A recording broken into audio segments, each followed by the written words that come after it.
ここから And Mayuko's there too. Mata aimasu, Mayuko-san. あれ、新幹線に乗ってる。あ、なんかマンジャーリ。そうなの。では、じゃあ、キルタお願いしまはす。い、よろしくお願いします。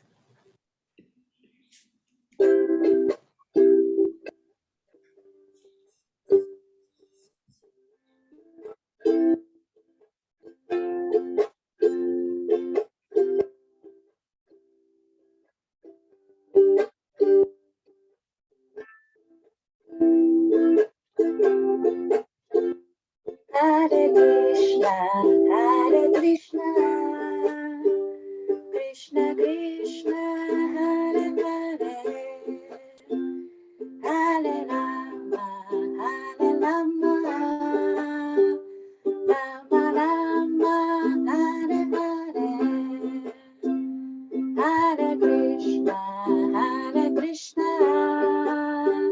クリシナクリシナ、ハレハレ。Hare Rama, Hare Rama, Rama Rama, Hare Hare, Hare Krishna, Hare Krishna,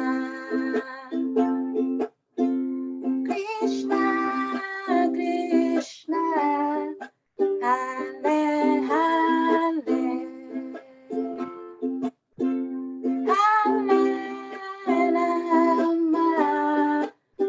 Hare Rama, Rama Rama, Hare Hare,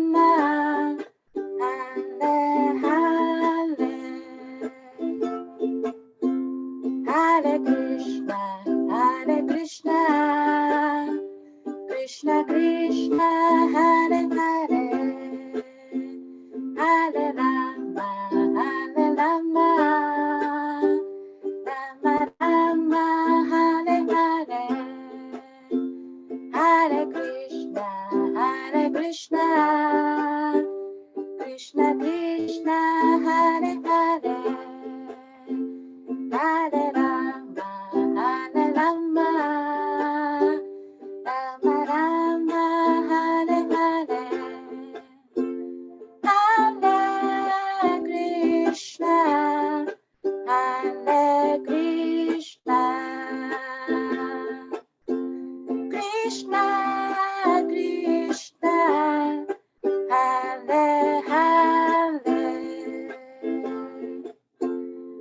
Rama, Hare Rama, Rama Rama,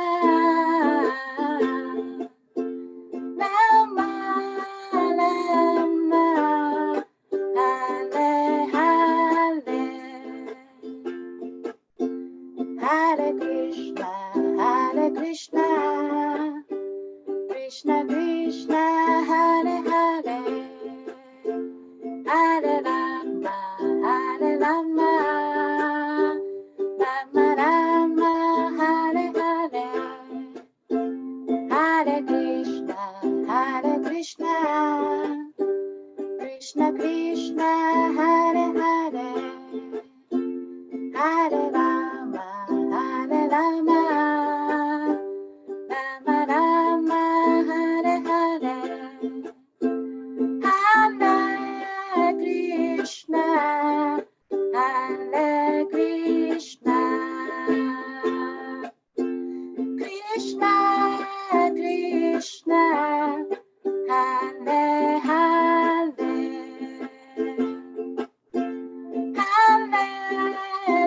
Rama, Hare Rama, Rama Rama, Hare Hare, Hare Krishna, Hare Krishna, Krishna Krishna, Hare Hare, Hare Rama, Hare Rama, Rama Rama, Hare Hare, Hare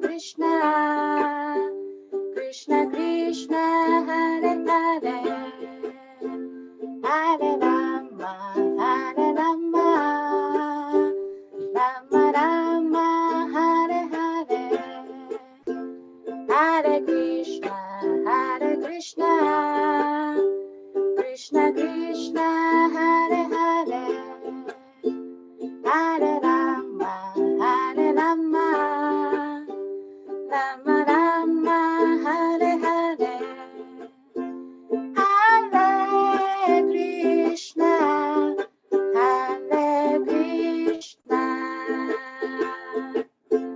Krishna Krishna, Hare Hare, Hare Rama, Hare Rama, Rama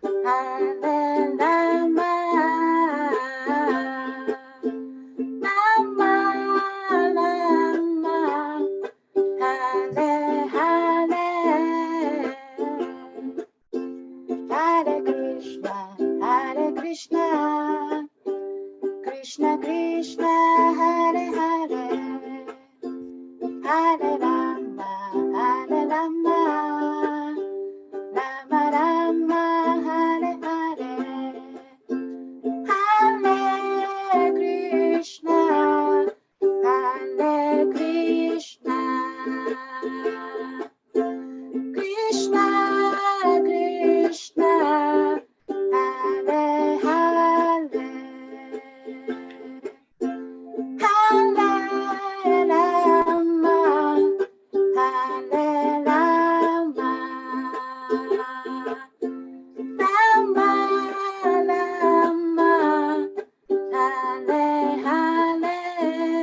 Hare Hare, Hare Krishna, Hare Krishna, Krishna Krishna, Hare Hare, Hare Rama, Hare Rama, Rama Rama, Hare Hare, Hare Krishna, Hare Krishna, Krishna Krishna, Hare Hare, Hare Rama, Hare Rama, Rama Rama,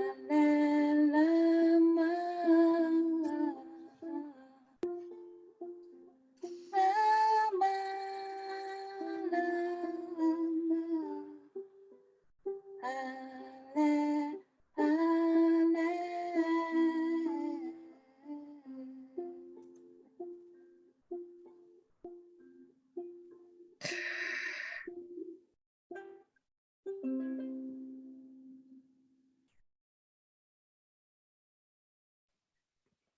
Arigatou gozaimasu. That あり was が a とうございました。 beautiful tune. もうなんか明るくてよかったね。メルボルンだよね。あ、そうです、メルボルン。すごく明るくて好きで。 So that means it was ありがとう invented ございました。 by Australian devotees. そう言ったっけオーストラリアのディボーティが言ったって言った？そうだったかな。一番最初のこの回の時ちょっと聞きそびれてしまって、ただメルボルン8分15秒のところでなんとかっていうお話をされてたのをちょっと聞いたんです。忘れてしまいました。ごめんなさい。But they were singing. ありがとうございました。 So, welcome everyone to our bi-monthly Bhagavad Gita class. 月2回のバガバデギタークラスにようこそ。And it's so nice to have you be here together. またこうやって皆さんと一緒に入れてとても素晴らしいと思います。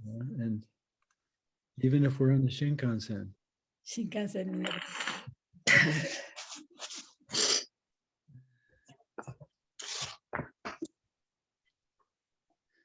So, we're in chapter 3, 私たちは今、第3章をやってますね。 titled Karma Yoga. カリマヨガというタイトルのところです。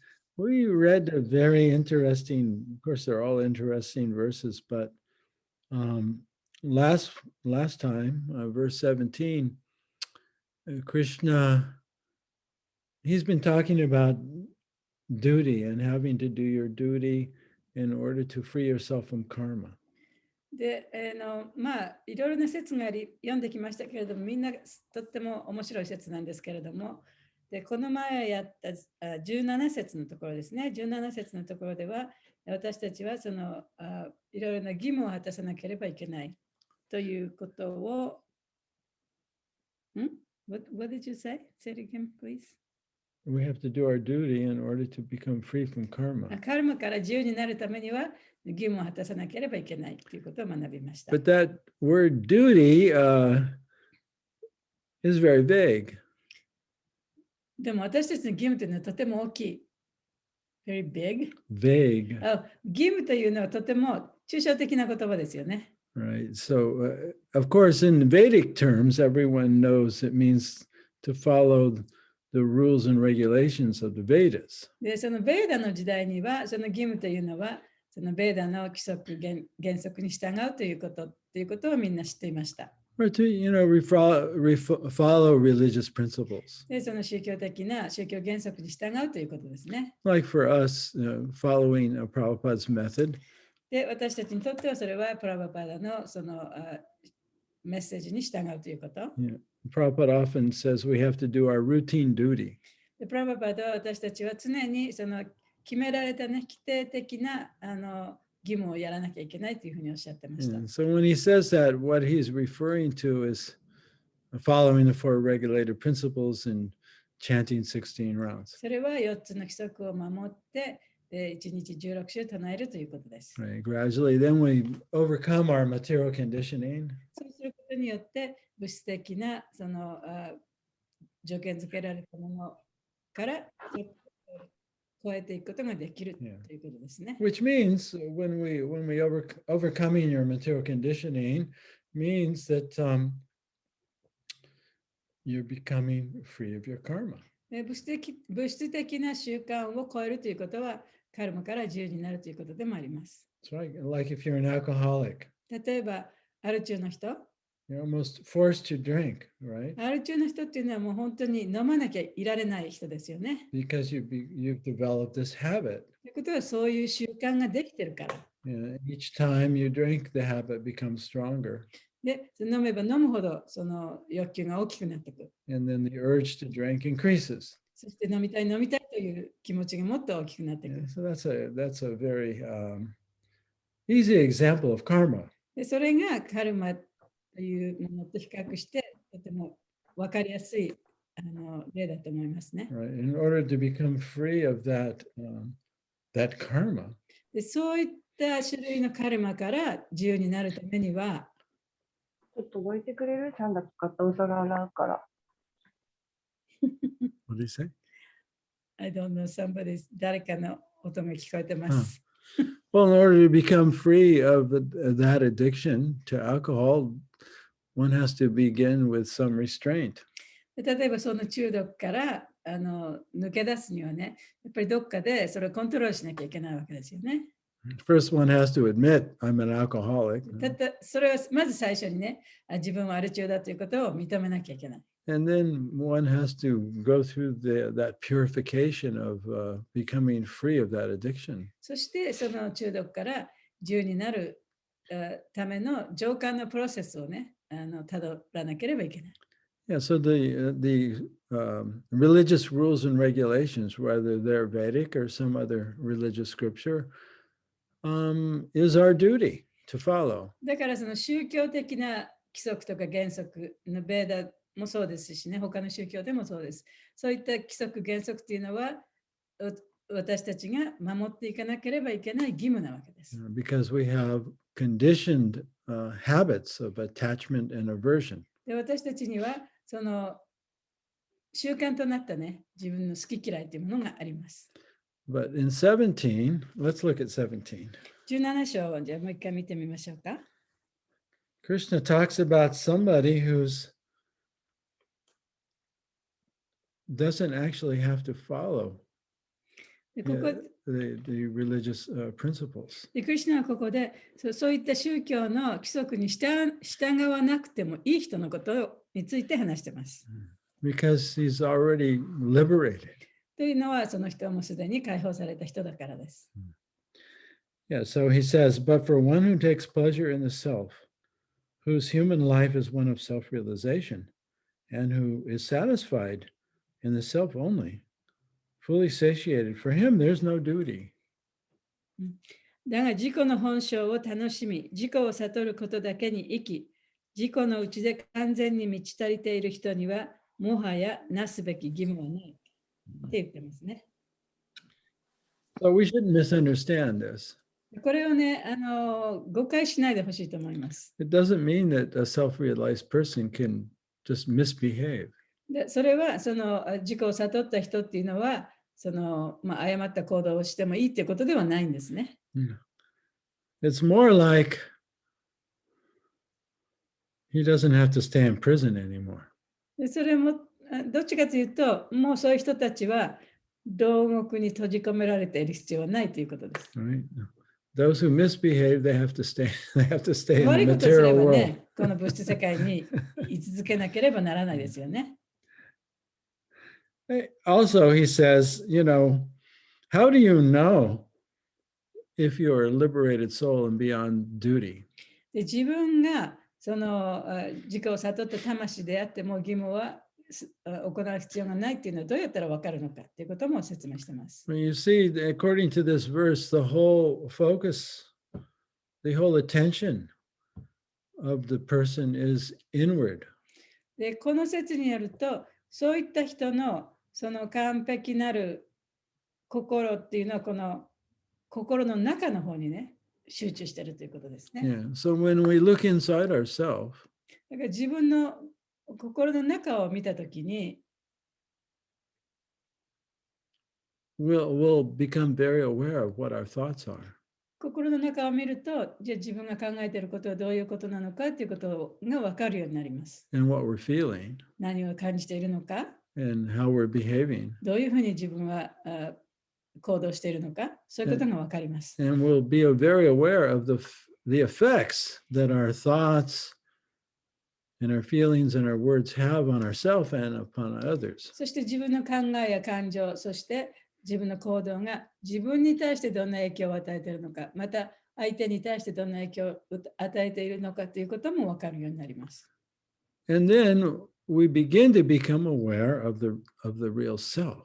そして初めてそこで本当の自分というものを自覚できるようになるんですね。Which is the one who is aware of the thought. で、その本当の自分は何かというと、そういった感情や思考を意識しているものです。And that becomes very pleasurable. そしてそれがとてもこの喜びとなっていくわけで He すね。takes pleasure in the self. そうやって自分自身の中に喜びを見出していくわけです。In other words, it's a pleasure just to recognize that I'm alive.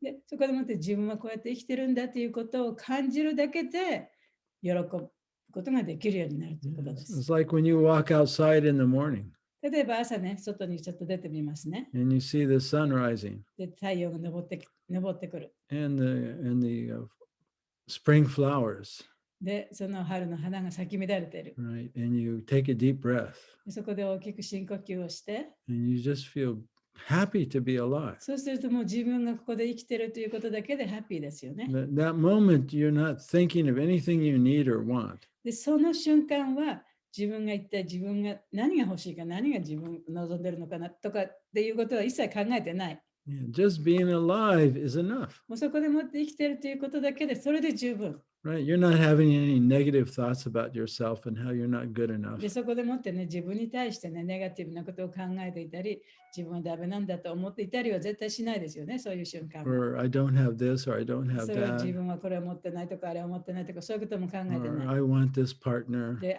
こういうパートナーがいたらいいな、ああいうパートナーがいたらいいな。 Or what is と my いうことも考えない。 What is my あるいは purpose? じゃあ私の目的は一体、その人生の目的は何だろうなということも考えない。 No, just you're happy to be alive. もうそこでもって感じるのは、もうここで自分で生きてるだけで、これで十分、これでハッピーということだけを感じてます。 Well, that person who's alive is always there, で、その生きてる自分、その生きてる人っていうのは常にそこにあるわけです。 always here, always now. 私はいつもそこにいる。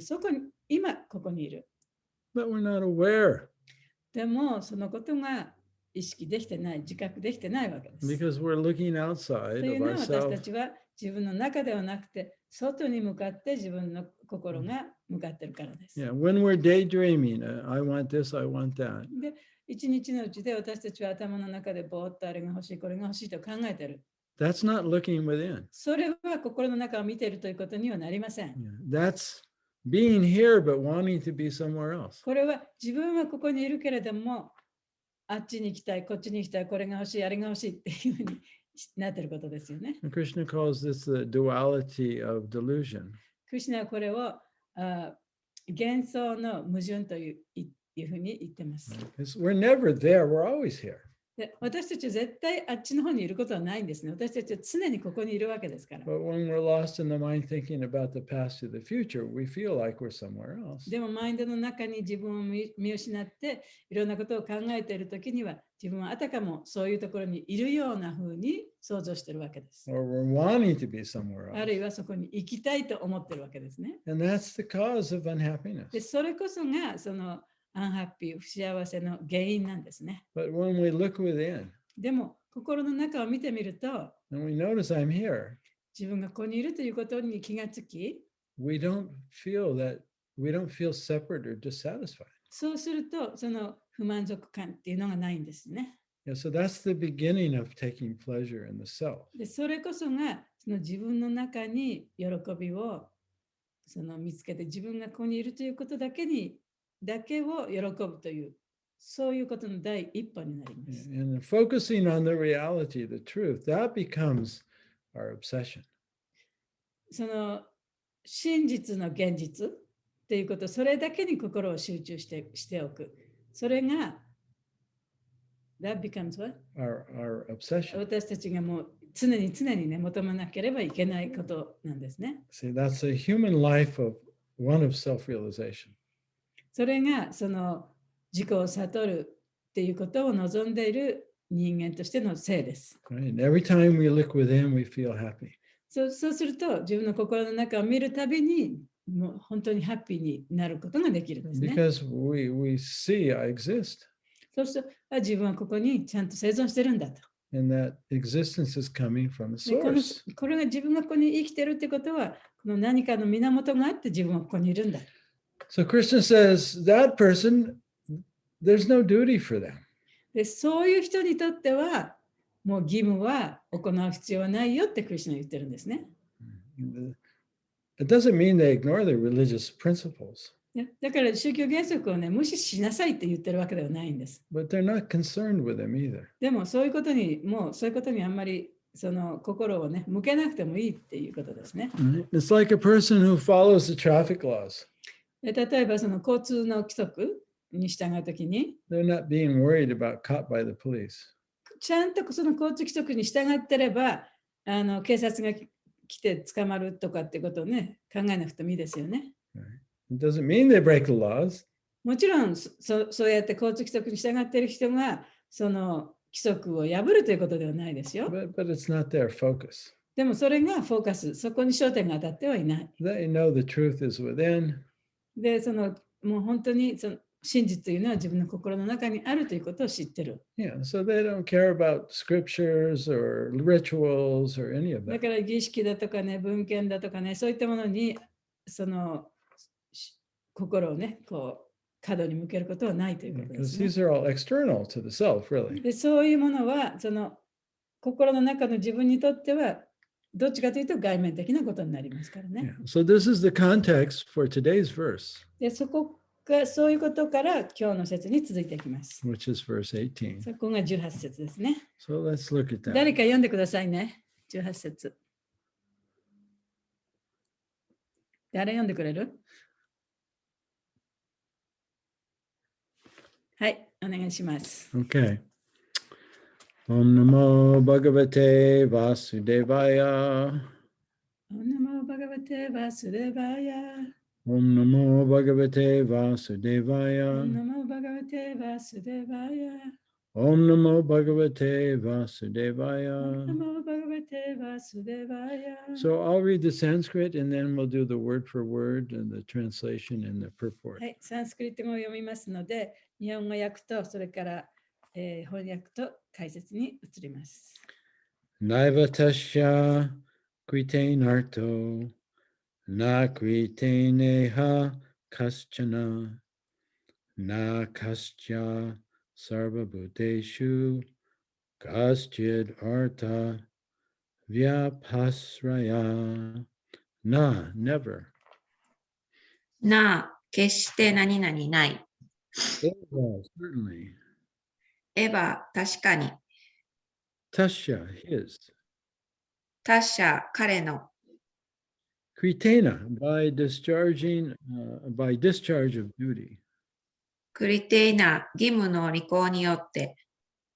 artha purpose アルタ、目的。 na nor なあ、何々でもない。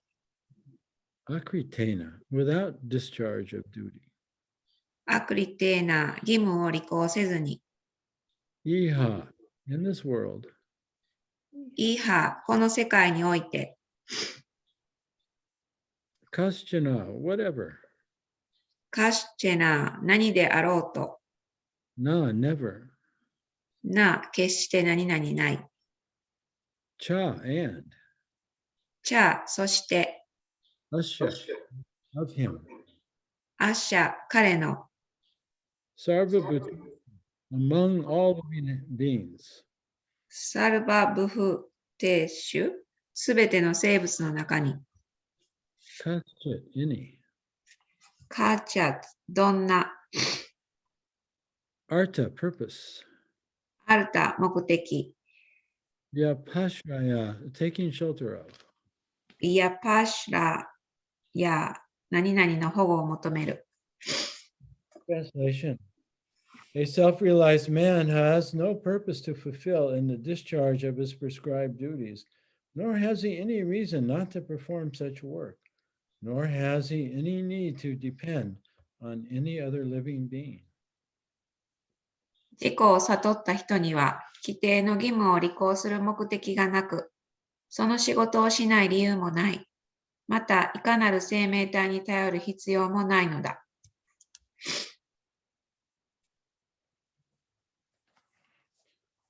Was there the last part too? Nor has there any need to depend upon Yeah. any other? Okay. Purport. A self-realized man is no longer obliged to perform any prescribed duty, save and except activities in Krishna consciousness. 自己を悟った人は、クリシュナ意識でする活動の他には、規定された義務に強いられることが全くない。Krishna consciousness is not inactivity either, as will be explained in the following verses. しかし、続く説で明らかにされていくが、クリシュナ意識は決して活動しないということではない。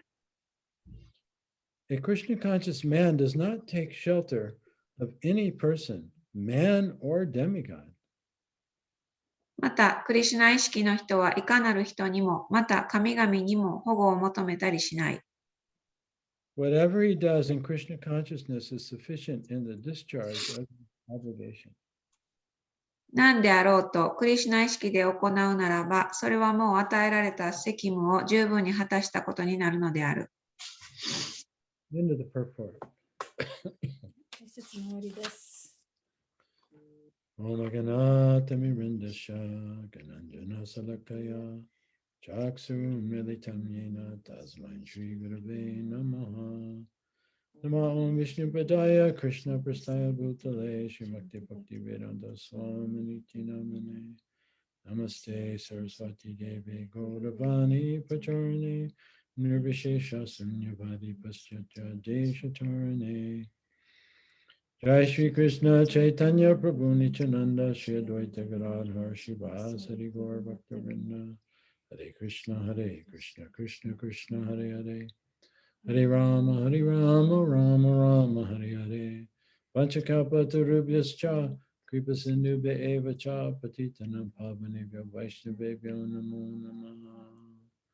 May all living beings be happy. すべての生命体が幸せでありますように。May all living beings be free of suffering. すべての生命体が苦しみから逃れられますように。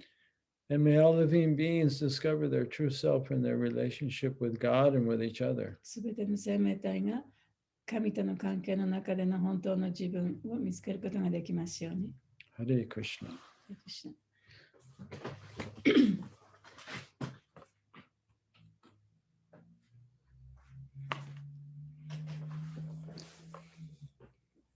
So Krishna is describing a little bit more about the self-realized person who's focused within. で、ここでクリシュナはその自分の内面を見つめている自己を悟った人についてまた話を続けてますね。And why such a person is not obligated to perform, the religious duties and also social and customary duties. で、そういった人たちがその宗教的な規則や宗教的な責務やあるいは社会的な、責務を果たす必要がないかということも説明しています。At least not for material reasons. で、少なくともその物質的な理由で。I mean, generally speaking, because we're identified with this human personality. 一般的には私たちはこの人間としての人格が自分だと思っているので、We have three basic needs. 私たちには3つの基本的なその欲求というものがあります。And these needs inform our decisions. そしてそれらのその欲求というものが私たちのその決断を決めていきますね。They motivate us. でそういうものが動機となっていろんな行動が起きてくるわけですね。 And so what are those three じゃあ needs? その3つの必要なものというのは一体何でしょうか。 We want people's approval. 一つは人々に認めてもらいたいということ。Right? And we want people's acceptance. で、人々に受け入れてほしいということ。And we want to be loved. そして愛されたいということ。Right? We want to be special. 特別になりたいということですね。Yeah, so these are the underlying, this is the human ego. で、それはその人間のエゴの本当にこの根底にあるものです。Right? And so based on the needs of the ego, そのエゴの欲求に応じて、the human personality, で人間の人格、this often motivates why we do what we do. で私たちが一体どうしてこういうことをするのかということを、その動機となるものがその欲求なんですね。Yeah, so it determines how we behave a lot of times. で、そういうものに応じて自分がどんなふうにその行動するかということを決められていきます。How we behave at work, how we behave within the family. で、仕事でどういうふうに自分がどんなことをするとか、あるいは家族の中でどんな行動を取るとか、そういうことが決められていくわけですね。All these duties we have. Right? で、そういう私たちにはそういう義務というか責務というかそういうものがあるわけです。Society expects us to behave in a certain way. で、社会も私たちがもうある程度どんなふうに行動しなきゃいけないかということをみんな期待してるわけですよね。And then we say yes or no. で、それに対して Yes, No と言います。Based on will we get approval. で、その Yes, No というのは、こういうふうに自分が答えれば他の人に認めてもらえるのだろうかということに、それをベースにして Yes, No が出てくるわけです Will ね。people like us? みんなに好かれるんだろうかと。Will people accept us or reject us? 人々が私を受け入れてくれるんだろうか、拒絶するんだろうか。Or will people adore us and love us the way we want? で、自分が望むように人々が自分を自分に憧れを持つような自分を見てくれるんだろうか、あるいはそうじゃないのだろうか。And even in our religious duties and performances, oftentimes we're motivated by this human で、たとえ personality. その宗教的な義務や責務であったとしても、そういう人間的な欲求に基づいてそれをなされる、そういうことをすることが多いですね。Right? oftentimes we haven't seen our devotee friend in some time, で例えばね、ディボーティーのお友達でも、ちょっとしばらく会ってなかったと。 right? And we'll ask, how are you doing? で、どうって聞くじゃないですか。今どうしてるってね。And they'll give us a list of all the services they're doing. そうすると、その相手のディボーティーは、いや、私はこういうこともやった、こういうサービスもした、こういう奉仕もした、ああいうこともやったって、そのリストをね、並べ立てまつって。How many rounds I chanted で today? 毎日その、今日はね、何回その、何週チャンティングをしたかとかね。 And how many books I've read で、何冊本を読んだとか、 or ね、 distributed? 何冊本を配ったとかね。 How many Mongol Arctics I went to? で、マングラティックいくつも何回も行ったとかね。 So what's the motivation? じゃあ、その人の動機っていうのは一体何なんでしょうか？ Please accept me. どうぞ私を受け入れてください。 Please approve of me. どうぞ私を認めてください。 Please adore me. どうぞ私をね、こうなんていうの？あがめ立てまつってください。 I'm just saying this. This is always we always have this shadow, you know. で、そういう影の部分っていうのを私たちはそういうのを持ってるんですね。 But a self-realized soul is different. でも自己を悟った魂っていうのはそれと違います。 Krishna says a self-realized man or woman has no purpose to fulfill in the discharge of his prescribed duty. で、自己を悟った人には規定の義務を履行する目的がないと。で、その理由もないとし。 So it doesn't mean he doesn't perform the そ duty, れはその人がその責務をやらないということではないですね。 but he's not materially motivated by the human ego. でも、その人間としてのエゴを動機としてこういうことをやってないということになりま Yeah, す。 so this is real freedom. それこそが本当の意味での自由ですね。 You can say yes, you can say no, で、イエスも言えるし、ノーも言える。 but you're not codependent. でも、なんとか共存、共同 Kyoizon? 共依存はしてない。 Kyoizon, right? Mm. Kyoizon shitenai. Yeah, so that's the difference between being liberated and conditioned, それが解放された魂と条件付けられた魂の違いなんですね。 or being really happy. 本当の意味でのもうハッピーなのか。 Your happiness doesn't depend upon other people's acceptance or approval. その自分の幸福というのが他の人から認められたからとか、他の人に受け入れられたからとか、そういったものに依存してない。 Right? And your motivation for service doesn't depend on the approval or acceptance of others. で、その奉仕へのその動機というものもね、他の人の意見に左右されない。 Yeah, so this is really you could say the base level for pure bhakti. でそれこそがその純粋なバクティの本当のその基盤であるということもできます。 Yeah, so that's what the last sentence of the verse means. Nor has he any need to depend upon any other living being. それがこの今日読んだね、説の最後の文章ですね。また、いかなる生命体に頼る必要もないのだっていうのがそういう意味です。Yeah, it means you're not kyoizon shiteru. だからそこで共依存してないということになりますね。 That's not what motivates you. でそれを動機にはしてないということです。 In other words, a person is inner directed, not outer directed.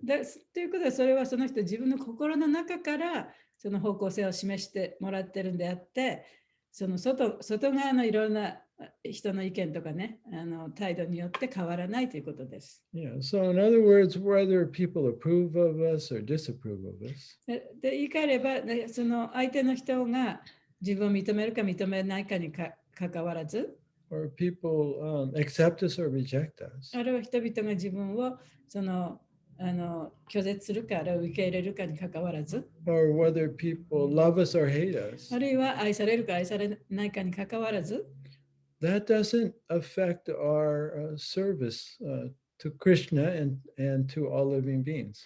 でその人のやってる奉仕とか、他のクリスチャンに対する奉仕とか、あるいは他の人に対する奉仕とかっていうものは、そういったものに左右されないということですね。So, as Prabhupada has often said, Not often, but he did say.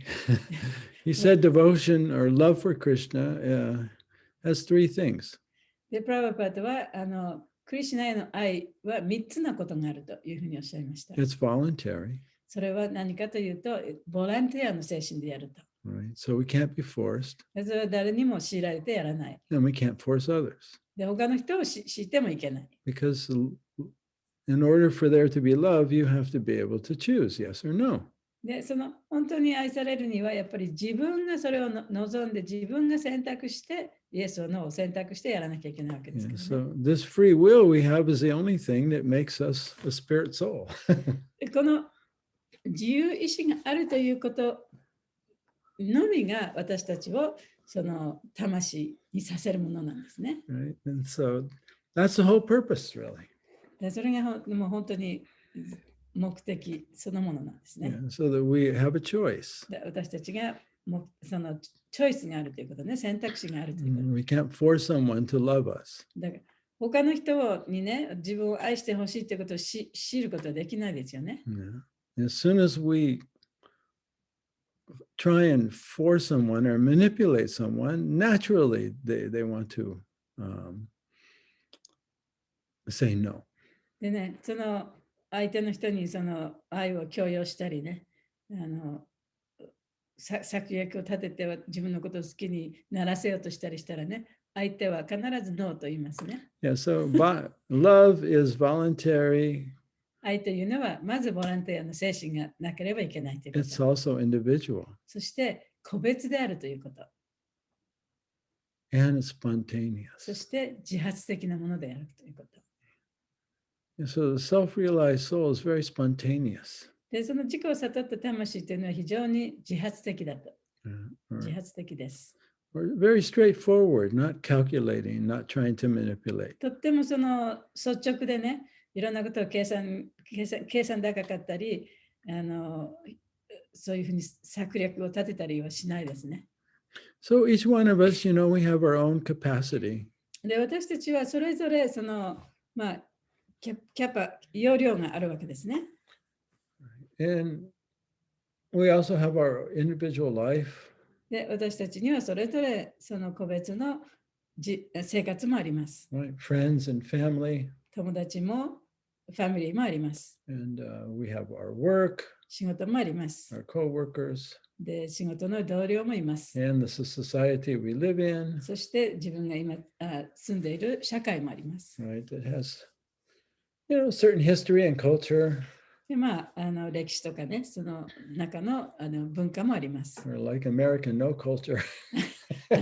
アメリカはあんまりその文化はないですね。文明はないですね。 or a mixed culture of 非常 many, に many. 非常にもうミックスした文化ですから。 Yeah, so each one of us, have our own individual boundaries. だから私たちにはそれぞれね、個別のその境界線っていうものがあるんですね。 Yeah, so saying yes and no and being not codependent. ね、イエス、ノーを言うこと、そして共依存しないこと。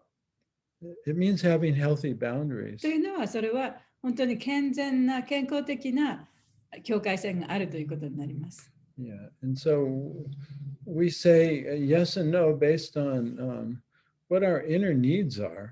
自分のその内面的な欲求に応じてイエス、ノーを言えるね。And not based on codependency. で、共依存に依存しながら、その相手の顔色を見ながらイエス、ノーを言うわけではない。Yeah. And actually, it turns out that when we do what's best for ourselves, we end up doing best for what's だから good for everyone. まあ、 Really. 大体においてはね、自分にとってやっぱり一番いいと思うことをやることは、結局、とどのつまりは相手にとってもいいことになることが多いです。And so we have these priorities that Prabhupada, kind of gave us as a guideline. で、私たちにはそのプラバパートがくださった優先順位の、ガイドラインがあるんですね。I think you've heard this me talk about this many times 多分このこ probably. とは前にもお話ししたと思いますけれども。When Prabhupada was living in a small apartment in New York, で、プラバパドはその時にね、ニューヨークの小さなアパートに住んでました。when they first opened up the magic gifts, マッチレス。 matchless gifts, で、その時に最初にね、マッチレスギフトっていうその小さいお店みたいなストアフロントのところにもね、オープンしたんですね。 yeah. In the back, there was also an apartment. で、その小さいお店みたいなところの後ろの方にアパートがあって、And, after 2 years, Prabhupada had a couple of followers. で、2年ほど後にプラバパドはその何人かのね、弟子ができました。Right. And so they all lived together in で、そこで in the みんな一緒 apartment. に、そのアパートでみんな一緒に暮らしてたんですね。And then Prabhupada left a note up on the refrigerator for everyone to see. で、プラバパドはその冷蔵庫にね、みんなが見えるようにその紙を貼りました。And it's individual priorities. で、そこでもって個人的な優先順位っていうの、そういうタイトルの紙だったんですね。Said health, 一番最初にあったのが健康。then service, sadhana, その次にサダナ、 and then service. そして奉仕。In other words, first, you got to maintain your health. というのはどういうことかというと、まずね、やっぱり自分の健康を最初に維持しておかなきゃいけない。So we shouldn't work so hard that we, lose our health. だからもう働きすぎてね、その健康を害してはいけないということですね。Yeah. So we not only need good health in order to work, but we also need good health in order to do sadhana. で、もちろん一生懸命仕事をするために健康にならなきゃいけないんだけれども、そればかりではなくて、いいサダナをするにもやっぱり健康でいなきゃいけない。Right. So if you're not healthy and you don't get enough sleep, で、自分が健康でもなくて、で、睡眠も十分に取れてなかったとしたら、then you can't sit and meditate or chant japa. で、ジャパを唱えるためにね、ちゃんと座って、ジャパをすることはできませんよね。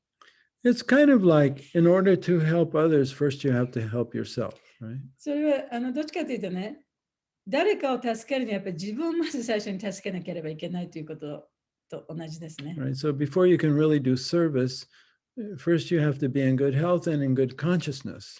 で、奉仕をする前にはね、やっぱり自分が最初にね、自分の意識を高めてからでないと奉仕ができない。And then you can do service in a blissful mood. そうすると奉仕をするときに喜んでね、奉仕をすることができるようになる。Yeah.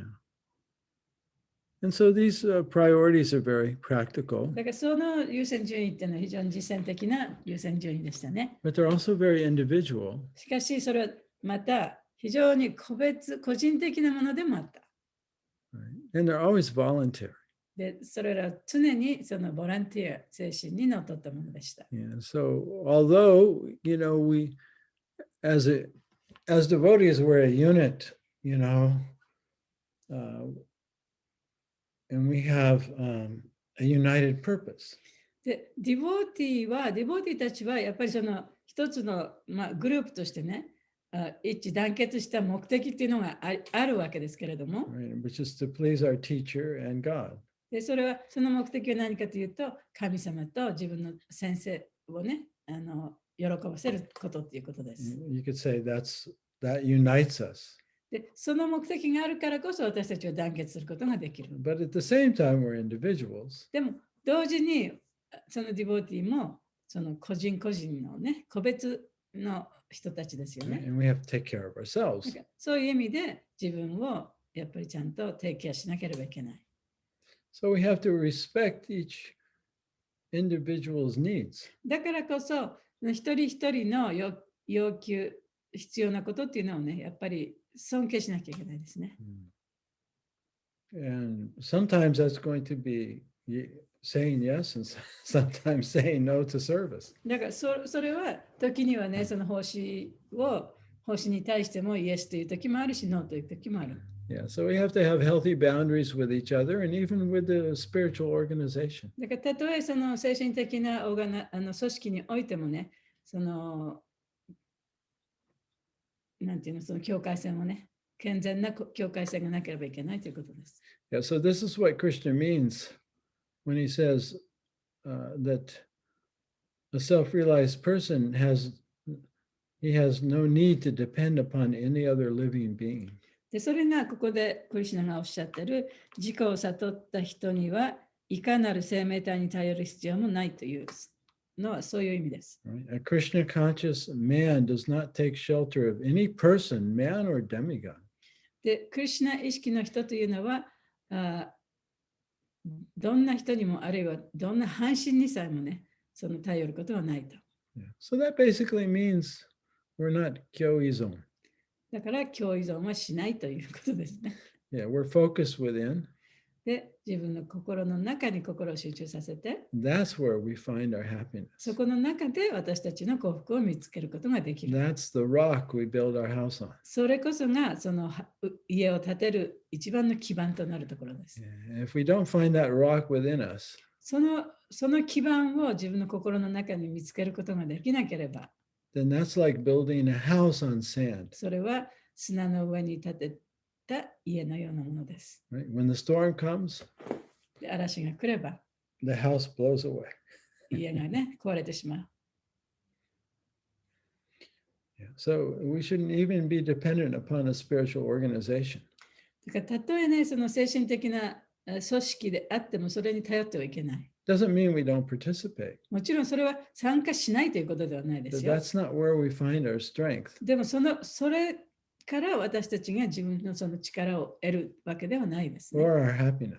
あるいは自分のそのハッピネス、幸福を得るわけではない。 Yeah, that's all external then それはどっちかというと外面的なことになります。 and can easily blow away. だから簡単にね、吹いて飛んでいってしまうものですね。So, did any thoughts or any reflections that come up while you've been listening to me talk, or as we read the verse in the purport? 説を読んだりね、解説を読んだり、お話を聞いている最中ですけれども、その中で感じたこととか、質問とか、感想とかありましたらどうぞ。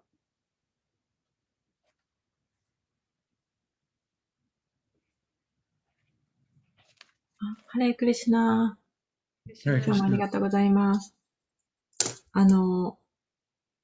私たちには3つの要求があるっていうお話だったんですが、この最初にお話しくださった認められたいっていう欲求と、2つ目と3つ目が私どれだかがわからなかったんですけど、何でしたでしょうか2つ目はね、受け入れてもらいたい。受け入れが2つ目ですね。で、3つ目、3つ目は何ですか？愛されたい。愛されたいが3つ目。はい。わかりました。ありがとうございます。Oh, I remember now. 覚えてない。Yeah, in some ways these all seem very similar, but they're subtly different. なんとなくやっぱりみんな同じような感じだけれども、微妙に違うんですね。その3つの欲求っていうのはね。But basically, we're always worried about what other people think about us and how we measure up to others. でも基本的にはね、他の人に一体どういうふうに思われるんだろうかとかね、他の人は私のことを一体どういうふうに見てるんだろうとか、そういうことをいつもこう心配してますね。And it's the human ego, it's a human need to belong. It's very deep. 人間のその要求であって非常に深く根強いものなんですね。Because as children, it's a matter of, life or death. It's a matter of survival. 子供にとってはね、それは生存の問題であって生きるか死ぬかの問題ですからね。So for the ego, rejection by the group or not getting approval it's very scary. だから自分のそのエゴにとっては他のこのグループにね、認めてもらう、あるいはグループから拒絶されるってこと、とっても恐ろしいことなわけです。Right? So we can easily lose ourselves in a group.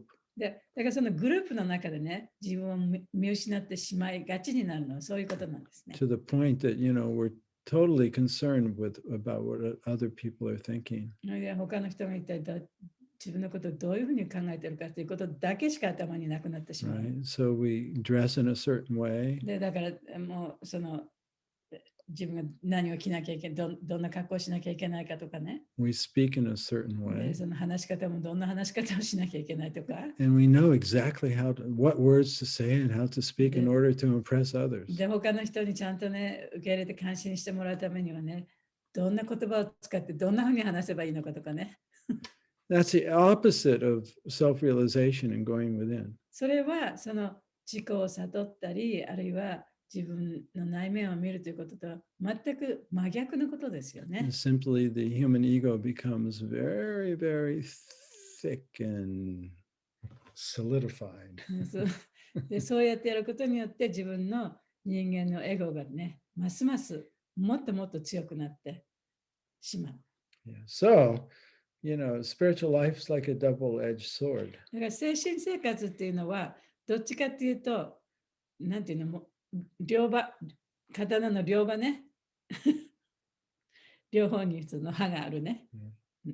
日本語で何とかってうまく言う言葉があるじゃない。とにかくそのナイフの両側にその刃があるやつね。切れるところがあるやつ。Right? それが精神生活とちょっと比較されます。Right? The teaching and the association is there in order for us to become self-realized.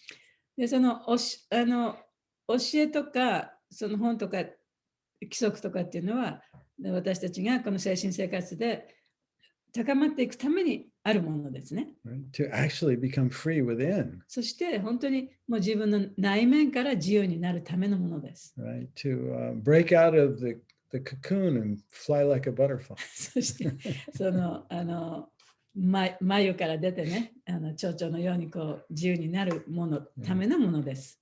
But the same situation, we can just simply make the cocoon でも stronger. 同じ状況の中で、同じ状況下でそこに自分の眉をまっさらにね強くしてしまうものでもある。And don't even know we're doing it. で、そういうふうに自分の眉をもっと強くしていることすらわからない。All that we know is that I don't feel right and I'm not happy.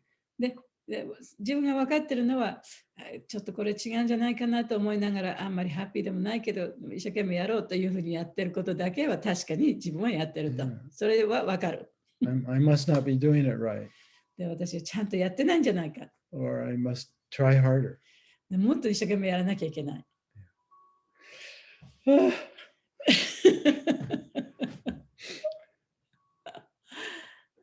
めちゃくちゃ一生懸命やってるのに、自分の眉をぐるぐる巻きにしてるかもしれないと思ったら、恐ろしいですね。辛いです。今日の皆さん感想あると思うんですけど、私手短に今日の自己承認欲求っていうのはもう常に何かやるたびにいつも思うこと、何のためにやってるのかで、やっぱり人から褒められると嬉しいので、なんかやるんだったらなんかいいねって言われたいなとかいうのはいつもあるから、なんか常に今日のクラスを聞いてもやっぱり気をつけたいなとすごく改めて思いました。ありがとうございます。いいね、いいね、いいねっていくつも欲しくなる。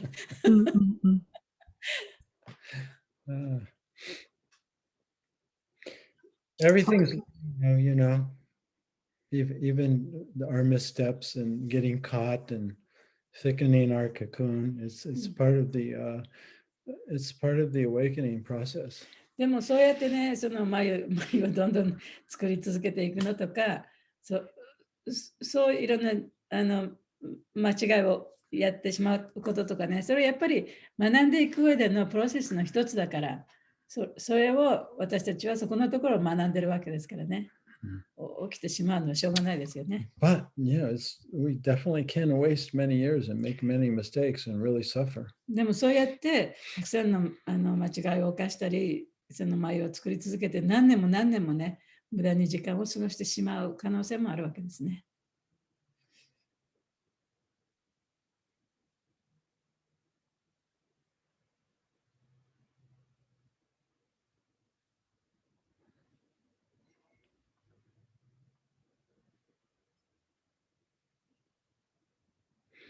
Yeah, Krishna says at the end of the sloka, nor has he any need to depend upon any other living being. でクリシュナはこの最後のところでね、いかなる生命体に頼る必要もないのだっていうふうにちゃんと言ってますからね。So, we can always do an inventory check looking within. で、自分でその在庫のチェックをね、してもいいですね。And see what our motivation is. で、自分の動機は一体何なのか。Am I serving out of love, or am I serving out of fear that I'm not going to be approved of or accepted? 私がこの奉仕をしているのはね、その愛から出た奉仕なのか、あるいは他の人に受け入れられるために私はこれをやるからっていう動機でやっているのかっていうことをちゃんとチェックしなきゃいけない。Not that we need to give up service. でもちろんその奉仕をね、諦めるわけではないです。放棄するわけではないですけれども、But we want to see what is our motivation. その自分の動機がね、何かっていうことをちゃんとね、見極めてほしいと思いますね。One is a liberated state, the other is the bound state. で一方は解放された状態であり、もう一つはもうがんじがらめに縛られた状態で、そういう動機ですね。Yes, I like that word, kyo-izon. 共依存だって。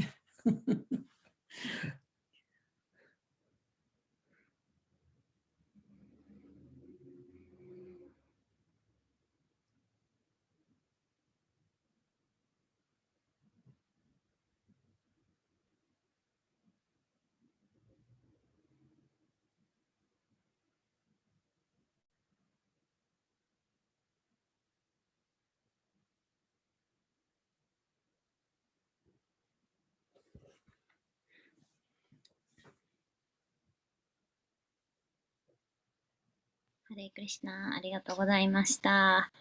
私もね。はい。ありがとうございます。ありがとうございます。本当にいいクラスでした。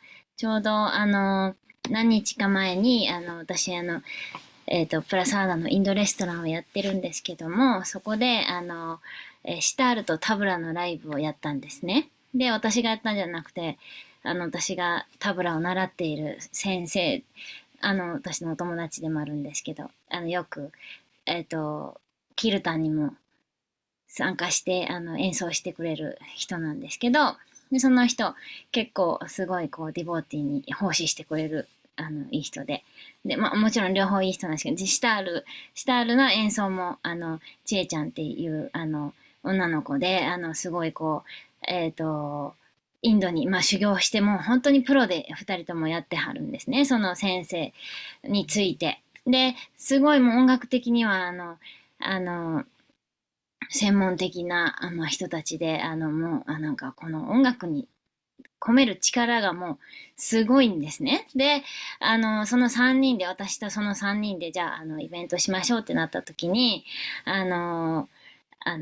私があんまり集客できてなくて、私のから来てるお客さん何人かしかいなくて、で他のお二人からもっと、倍以上いたんですね。で最終的にもう日が迫ってきて、でなんかこう定員まであと何人、しかいなくて、でもその2人はもうプロでやってるから、もう必ず満席にするぐらいの勢いでやってて、でその時にたまたま私のおじいちゃんがもう90歳で、なかなか私も会いに行けなかったので、おじいちゃんのためにおじいちゃんが倒れそうになったりとかして入院しちゃったりとかしたので、祈ってもらえません、祈りたいし、ウクライナの人たちのためにもしよかったら10分だけキルタの時間をもらえませんかって言ったんですけど、なんか長くなってすいません。そしたらほとんどが出演者からのお客さんで、私からお客さんはいてないし、私の発表会じゃないんだから、まあ、やってはいけないっていうことやったんですね。で、すごくその時に私はなんかもう、涙がわーって出てきて、なんか自分はプロじゃない。自分は、なんていうか、プロじゃない。まずプロじゃないし、確かに中途半端だし。で、すごいその時に、いろいろ考えて、まあ、なんで泣いてんのかって考えたんです。だから今日のお話にすごいなんか共通するというか、まあ、自分がこう認められたいとか、自分がなんかこうお客さんを集客できなかったみたいななんかそのなんていうかそういう意味でも認められてない。そしてなんかそのプロとしても認められてない。そしてなんかこう集客する3人っていう意味でもこの3人のなんか意思疎通がうまくいかなくってなんかもう最後になっちゃってでこんなことになっちゃったっていうのでなんかあんまりその3人の中でもコミュニケーションが取れないままなんかメッセージだけポンってきてなんかすごいなんか自分のエゴがね、傷ついたんですね。で、それでわーって泣いて、泣いて、ほんで娘に見られて、で、なんでママ泣いてるのって、すんごいもう泣いてるから、で、やっぱ余計な心配かけてもいけないから、本当のこと言って、で、まあこんなこと言われたけど、まあこれ本当のことやねん。ほんで私は、まあこれはきっとその自分が、まあ誰かに何か、ことをなんかね、こう傷つけるようなことを言ったのが返ってきてるのかもしれないし、でとにかくまあいろいろ考えて、で、まあそこでまあキルタンを諦めて、で、集客を頑張ろうと思って、そこから、もうひたすらみんなに連絡して、で、5人ぐらいそこから来てもらって、で、やっと、まあ、無事に会を終えて、で、プラスアーダを配れて、で、まあ、全員にその薩馬さんのところのプラスアーダも配れたから、良かったなと思ってるんですけど、なんか何が言いたかったかって言ったら、なんか自分の、そういう、エゴですね。これは奉仕だから、いいに決まってるみたいな、なんかこう、エゴだから自分も認められて叱るべき的な、なんかこう、承認欲求が、すごいあって、それでずっとこう最初っていうか今もそうですけど、奉仕をやっぱしてきてるなって。でもそこからだんだんそれと自分を同一視しないようになってくるプロセスが、まあそのなんか、こういう哲学を今聞いて、哲学だけじゃなくて、実践でもいろんなことがこうあって、それで少しずつそこから、この、眉から出る方法を勉強してるんだなって思って、だから例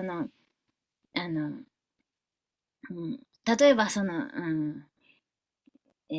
クリシュナがね、そこでキルタンできた方がいいとか、できた方が良くないとか、何もクリシュナが、期待は、本当はしてないんだけど、そこを、なんか、自分がクリシュナの名前を借りて、こう自分を PR したいみたいな風なところが、やっぱりあるから、一生懸命献身奉仕をして認められたい。あっちにもこっちにも認められたいっていう、なんか自分が、いるんだなっていうようなことをなんか勉強できたので、なんかすごい良かった。で、最終的にその認められない自分でいいっていうところに私はたどり着いて、とにかく私はその3人の、イベントのミッションは、自分を見るっていうことと、プラスアーダーを配ったっていうところで、もう満足しなさいっていうか、そういうふうに、はい、結果すごく良かったので、今は、その泣きたいような気持ちは全然なくて、すごい清々しい気持ちはしてます。ありがとうございました。ハレクリシュナ。面白いね。ありがとうございます。Yeah, well, that's the process. まあ、それがね、過程ですからね。You know, we have our sadhana, right? で私たちはサダナをしますよね。Where it's just between us and Krishna. そのサダナはもうクリシュナと自分の間の問題であって。And where we experience, the source of the divine light within our heart. そしてそこでもって私たちは私たち自分の中にあるその神聖なる光の源を体験できるわけです。And we become familiar with that. そしてそれに慣れてくるね。And we become confident. そしてもうそれに確信を持つようになる。of 私 our たちにはそういうものがあると。 of our eternality and our 自分の completeness. 永遠さ、自分の完全さというものに対して確信を持てるようになる。 But then when we're interacting in our relationships with others and at work, でもその、人間関係の中でね、その仕事の上でもそうですし、それらの人間関係の中で、 our human ego takes over. で人間のエゴというのがね、もっとこう押し出されてくるんですね。 Right. And that's when we notice it. で、その時にそれに気がつけばいいわけです。 And then later on, after everything calms down, reflect upon it. そしていろんなことが、あって終わった後でね、それを反省してちょっと見てみればいい。見返してみればいい。 It's kind of like we were discussing in the previous class. でそれはもう前のクラスでね、皆さんと一緒にお話ししたようなことですけれども、 Right. When we're quiet and by ourselves, で本当に静かに一人でいるときには、 and feeling our real self and our connection with で Krishna, クリシュナとのつながっている自分をね、感じているとき、 we're a little bit awake. その時はほんの少しね、目覚めたときですね。 And then when we interact with other devotees or non-devotees, で、ディボティでもいいですし、他の人たちとのその関係があるときに、 or interacting with our family, 家族とのね、いろんなその付き合ってるときに、 human ego takes over. で人間のエゴがそこにまた出てくる。 We fall back asleep. そしてまた眠りに落ちてしまう。 But now at least we're recognizing when we're, falling back asleep. でも少なくとも今はね、じゃあ今また自分がその眠りに落ちて幻想に陥ったということをちゃんと分かるようになってるわけじゃないですか。 And then we reflect, how we were overcome by our need. それで自分がその承認欲求に、それが大きくなってね、それが前面に押し出されてきたということに気がついた。 Yeah, but at the same time, gradually, it's a spiral effect where we're going round and round, but we're going up. 螺旋状にね、だんだんそうやって上に向かっていってるから、そういうことがあってもしかりなんですね。 And hopefully, gradually, we're less concerned about pleasing others. そしてだんだんと他の人の意見とかね、他の人のそのに認められてるか認められないかっていうことにあまりね、関心を持たなくてもよくなってくる。 I mean, our goal is to be completely honest. で、私たちのそのやっぱりゴールはね、もう完全に正直になるということですから、 Where our inner feeling and our outer behavior is the same. それが自分の内面とそれから自分の行動が一致する、そういうことが目的ですね。 And we're not acting always out of fear and of being, rejected or not getting the approval we want. だから他の人から嫌われるとか、認めてもらわないとかっていう、そういうね、恐怖からいろんなことをやってるわけではなくなるわけです。 Becoming less 共依存. そして、もっと共依存じゃなくなるんですね。 But that's the process, is the self-reflection, だから right? そうやって自分を見つめ直すこと、それがプロセスなんですね。Yeah, taking 2 steps and then falling back. ね、2歩行ってまた一歩下がる、そういう感じに。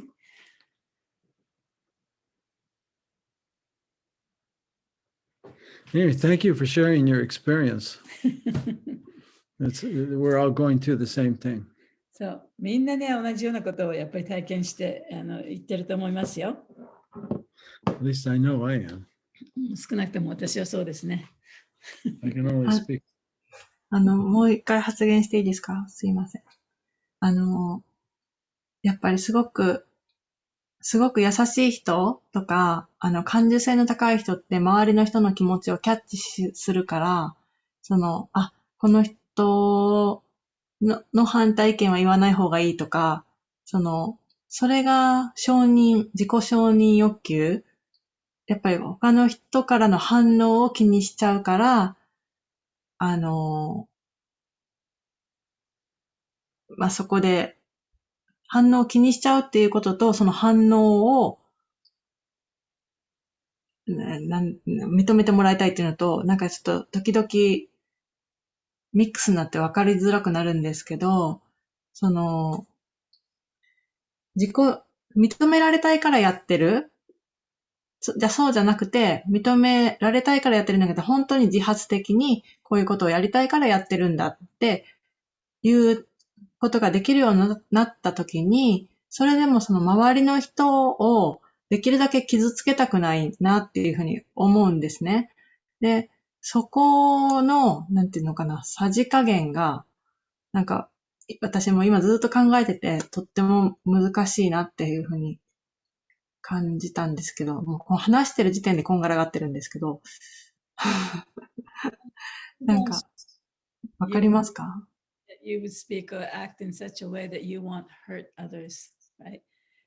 Not because you want it to be accepted or loved or anything, but because you have a concern about other people, because other people may be oversensitive or whatever it is, So in order to balance that, it's kind of difficult because you have to be honest, you have to be, Yeah, exactly. You have to be that's, living a conscious life. で、それが、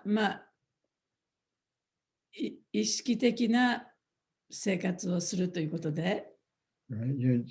You're just not acting out of your conditioning, but you're considering the effects of your thoughts and your words で、 and your 結局 actions. 自分のその言葉とかね、自分の行動がどういうふうに相手に影響しているかということを考えながらやる。Right? Like Krishna emphasizes austerity of body, austerity of mind, and austerity of speech.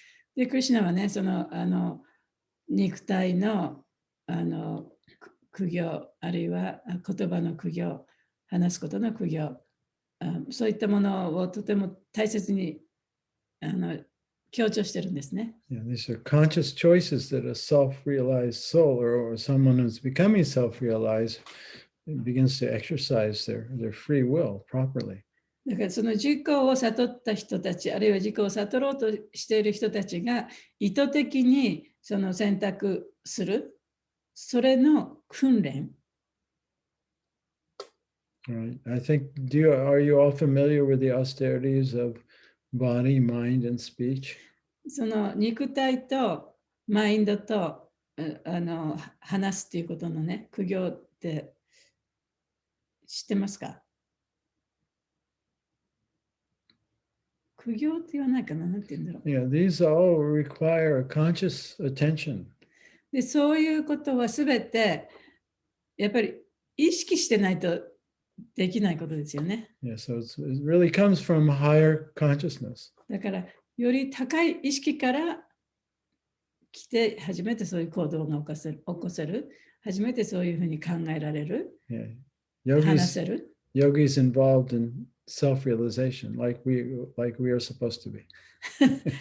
私たちはね、その自己を悟るということに非常に長けているはずなんですよね。Anyway, these are great guidelines. Let's just read them to refresh とっても ourselves. 素晴らしいガイドラインだからちょっと読んでみましょうね。They're at chapter 17, verses 14, 15, and 16, I think. 17章の14、15、16だと思いますけど。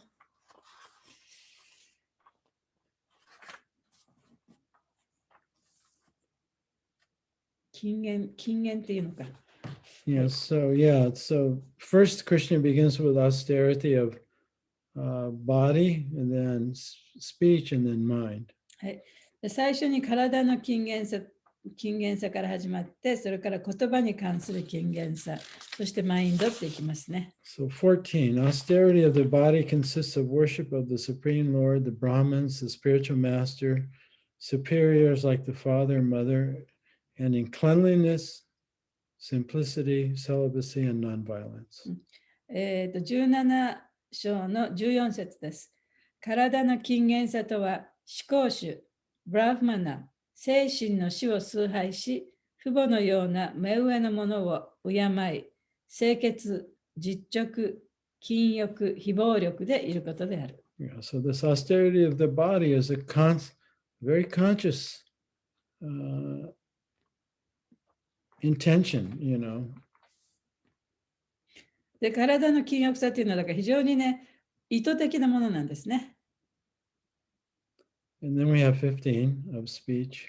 で、15節に言葉に関する禁言というのがあります。Yeah, so this is directly related to Mayuko's concern. これは特にね、舞子さんがおっしゃったことととても関係してますね。Yeah, austerity of speech consists of speaking words that are truthful, pleasing, beneficial, and not agitating to others, and also in regularly reciting Vedic literature. 言葉に関する禁言さとは、誠実で心地よく有益なことを話し、他人を乱す言葉を使わないこと、そしてきちんとベーダ文献を朗唱することである。Right? So truthful, pleasing, beneficial, not agitating. 誠実で心地よく有益なこと、他人を乱す言葉を使わない。Right. You've all heard me say the acronym THINK.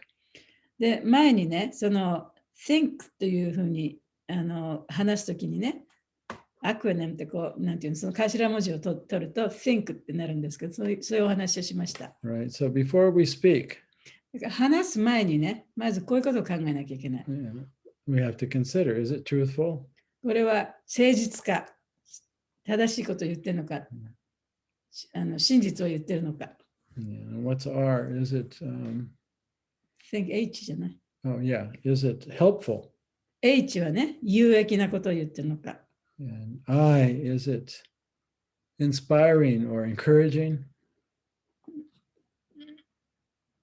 I. で、I は、think の I は、Is it encouraging, inspiring? その人の、What's the difference between for that? I means inspiring. Yeah, I know. What's H? Helpful. So what's helpful and inspiring difference? Well, if I say something that's encouraging to you, that's inspiring, right? If it's helpful, is it really, if I say it, will it help you? Well, it doesn't necessarily have to encourage you, but is it something that's useful for you, right? Beneficial. So H はね、その helpful、要するにその人の助けとなることを言ってるのかということね。And I っていうのは inspiring、その人を励ますような言葉かどうか。Yeah, or it's very similar to beneficial, as Krishna is saying here. Yeah. Is it ここで helpful, beneficial? Saying. クリシュナはこれ有益なことを話して言ってるけど、それはちょっと同じようなことですね。Yeah, and then what is it? And is it necessary? Do you really need? Do you have to say it? N はね、本当に必要なのか、本当にこれを言う必要があるのか。And then K, is it kind? K はね、これは本当にその人にとって親切なことなのか。Yeah, so that especially in our actions with others, you know, we want to be kind. だから他の人とのね、付き合いの中ではやっぱり相手に優しくなきゃいけないですよね。Yeah, so that may be speaking or it may be, you know, being silent. だからそういうふうに話すか、あるいは何も言わないか。Yeah, so each situation is different. だからまあね、その状況に応じてそういうふうにやっていけばいいわけですね。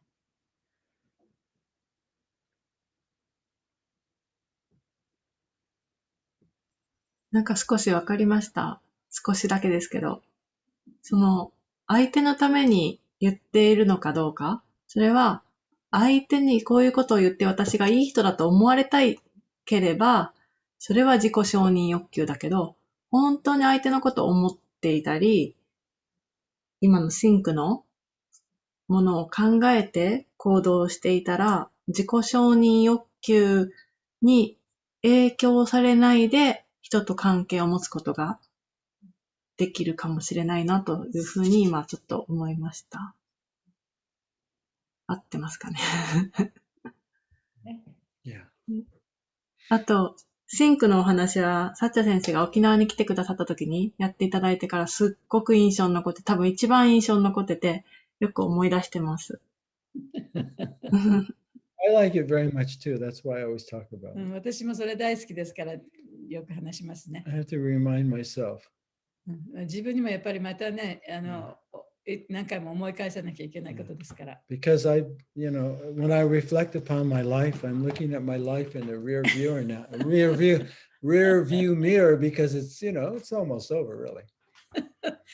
私も自分の人生を振り返ってね、そのバックミラーでこう見てみるとね、もう大体もう人生終わってますから。 Right? And I've really been, a really mean person, especially, my actions and words. で、私はその自分の言葉とか行動でもって非常にね、たくさん意地悪なことを言ったりやったりしてきたと思います。 And even not knowing it, right? そのことにさえも気がつかなかった前はね。 And so I know my life review is coming up shortly.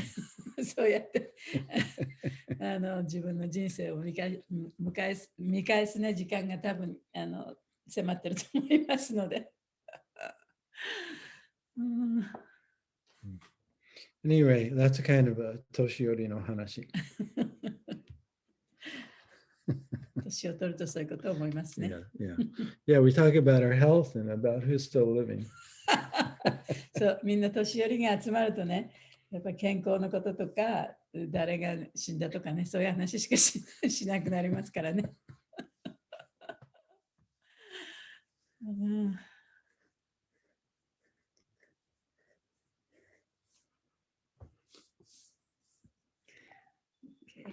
今日もありがとうございました。ありがとうございました。 Arigatou gozaimashita. So next class will be 319. はい、次回は第3章19節。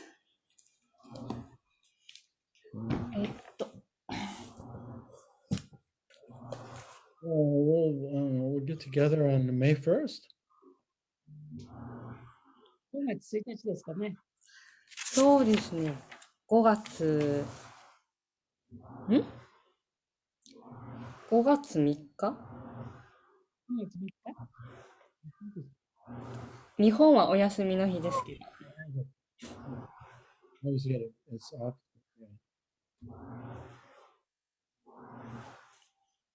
ご都合いかがですか？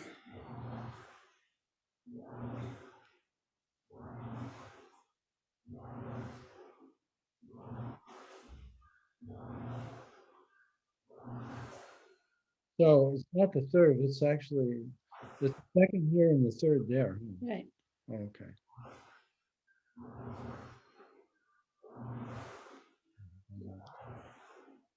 大丈夫。はい、じゃあ次回は5月3日の火曜日8時半からです。